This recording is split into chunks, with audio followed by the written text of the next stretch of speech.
Hey there, friends. Got a beautiful J45 in right now. This is a mid-50s. I think it's 56 or 57.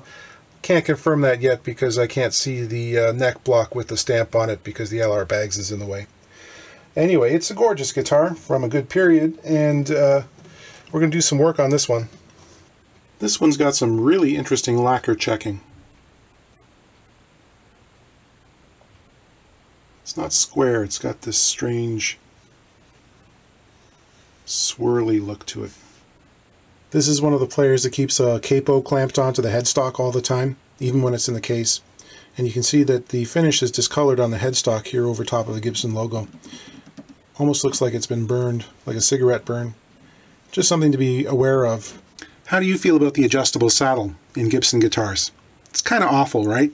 Well, this is a pretty early example. It came out in 1956 as an option, and by the early 60s it was adopted for use across the entire line of flat tops. And that went on right through the Norland era, when most scholars consider Gibson having their first initial downfall. So it's not beloved. A lot of people really hate it. And there's something to the criticisms. I mean, they're adding an awful lot of mass around it, and they're decoupling the saddle from the wood, and it does impart a certain kind of clicky character to the tone that might not otherwise be there. The flip side, of course, is that an awful lot of really great music was recorded on guitars that look like this. All those classic rock songs from the 60s and early 70s, a lot of Beatles and Stones and such, those were all done on guitars with the adjustable saddle, so it can't be all that bad, right? Regardless, the owner of this guitar, this is kind of a family heirloom. They're not going to be selling it anytime soon, and they're not that concerned with keeping the originality. They want to get rid of this and try something new. And I'm sort of in a semi-conservative mindset. What I'd like to do is take this out and fill it in with a plug, a very tightly fitting plug of rosewood, and then I can put a saddle into that.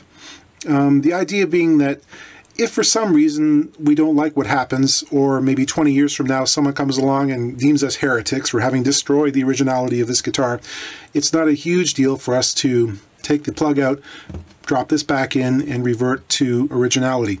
Covered our ethical basis for preservation of a valuable vintage guitar. Before I take the strings off, I'm just having a quick look at the action here, and it's kind of idiosyncratic. On the bass side, we've got about 6/64ths, which is about 2.3 millimeters, and that's good actually. That's pretty normal. A lot of guitars leave the factory these days with that. Might be a little bit higher for some players, but for a guitar that's, 60 plus years old, that means we don't need a neck reset, and that's fine and dandy. On the treble side though, it's very low. It's about 2.5/64ths, which is 0.8-ish millimeters, and that is lower than most people would set up one of these guitars. Sometimes you can get away with it depending how straight the fretboard is. Oftentimes though, when winter shows up, things start to shrink a bit, that string gets closer to the frets, and you'll end up with weird buzzes here and there.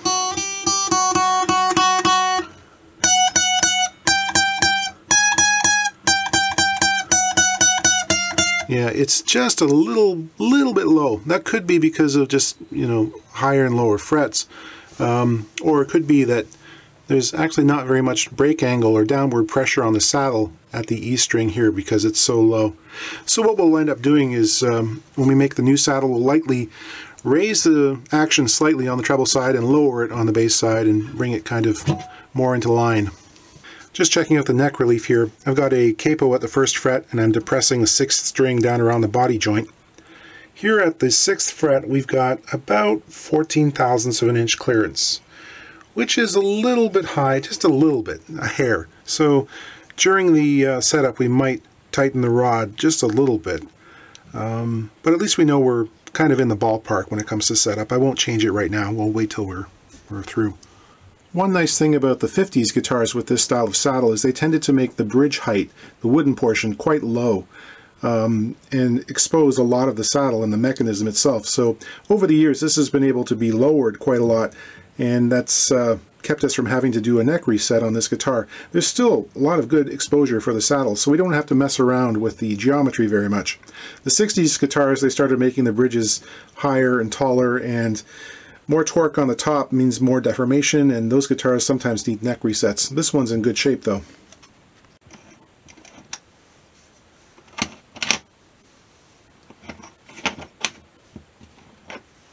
With the saddle removed, you can see the two large brass inserts that are sunk into the soundboard that accept the threaded studs on the saddle. They're held on with a couple of nuts on the inside. And I'm just going to measure the saddle slot in a couple of different places. These can vary slightly. That's just over 260 thousandths.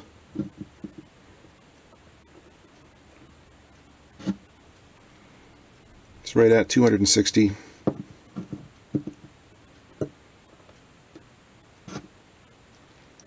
Yeah, so about 260 thousandths in width, and I'll also measure the length of the saddle slot, and I want to be pretty precise with this because I want to make a plug that's going to fit exactly.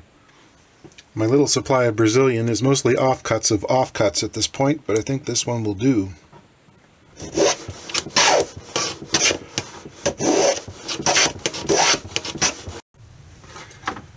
For people just getting into lutherie, I suggest going out and getting yourself a dial caliper. It really helps where accuracy is involved.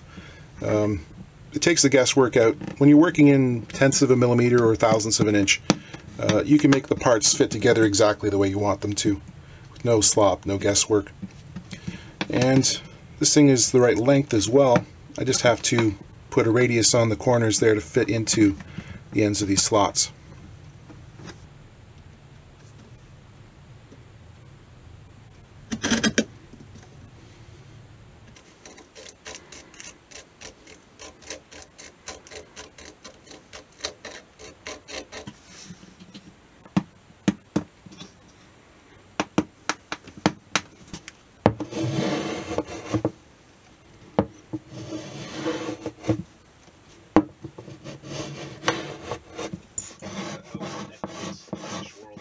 Here I'm using a touch-up marker to blend the new wood in with the old, and I'll follow that up with a touch of shellac just to give it some shine.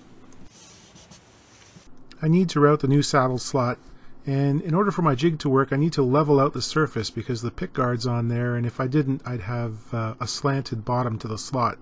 So I use a piece of veneer for that.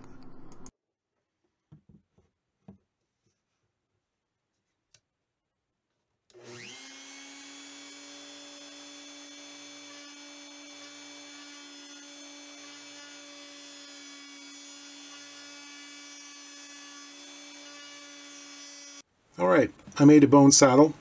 The other thing I did was slightly increase the length of the string slots for the E and B string here to increase the break angle, provide a little bit more downward pressure on the saddle, and hopefully alleviate that slight sitar-like effect that we were hearing at the beginning. As for the plug, I think that turned out really nicely. You can see the margin around it.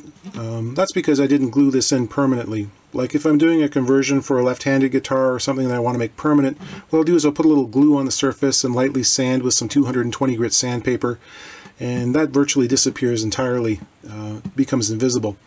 But we'll live with it because we want the option to remove this thing in the future if we need to.